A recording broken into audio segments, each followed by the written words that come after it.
So I thought a lot about the first word I'd say today, and I decided to say Colombia. And the reason, I don't know how many of you have visited Colombia, but Colombia is just north of the border with Brazil. It's a beautiful country with extraordinary people like me and others. And it's populated with incredible fauna, flora, it's got water, it's got everything to be the perfect place.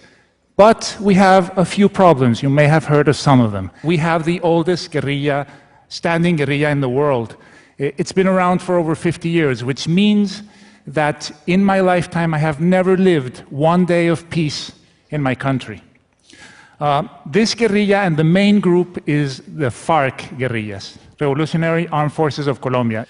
And they have financed their war by kidnapping, by extortion, by getting into the drug trade, by illegal mining. There has been terrorism, there has been random bombs. So it's not good. It's not really good. And if you look at the human cost of this war over 50 years, we have had more than 5,700,000 displaced population. It's one of the biggest displaced populations in the world. And this conflict has cost over 220,000 lives. So it's a little bit like the Bolivar Wars again. It's a lot of people that have died unnecessarily. We are now in the middle of peace talks, and we've been trying to help resolve this problem peacefully.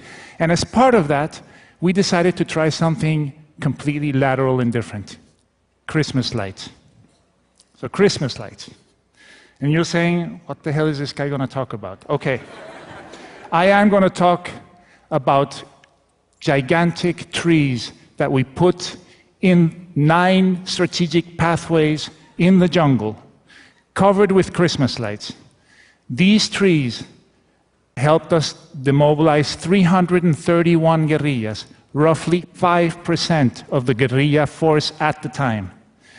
These trees were lit up at night, and they had a sign beside them that said, "If Christmas can come to the jungle, you can come home. Demobilize. In Christmas, everything is possible." So, how do we know these trees worked? Well, we got 331, which is okay. But we also know that not a lot of guerrillas saw them, but we know that a lot of guerrillas heard about them. And we know this because we are constantly talking to the mobilized guerrillas. So let me take you back 4 years before the trees. 4 years before the trees, we were approached by the government to help them come up with a communication strategy to get as many guerrillas as we could out of the jungle. The government had a military strategy, it had a legal strategy, it had a political strategy, but it said, well, we don't really have a communication strategy, and it probably would be a good thing to have.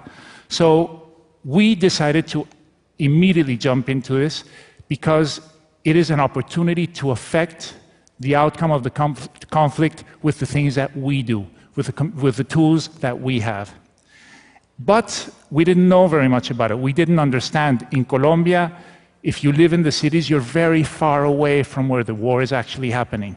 So you don't really understand it. And we asked the government to give us access to as many demobilized guerrillas as possible. And we talked to about 60 of them before we came up, before we felt we fully understood the problem. We talked about, they told us why they had joined the guerrillas, why they left the guerrillas, what their dreams were, what their frustrations were. And from those conversations came the underlying insight that has guided this whole campaign, which is that guerrillas are as much prisoners of their organizations as the people they hold hostage. And at the beginning, we were so touched by these stories, we were so amazed by these stories, that we thought that maybe the best way to talk to the guerrillas was to have them talk to themselves.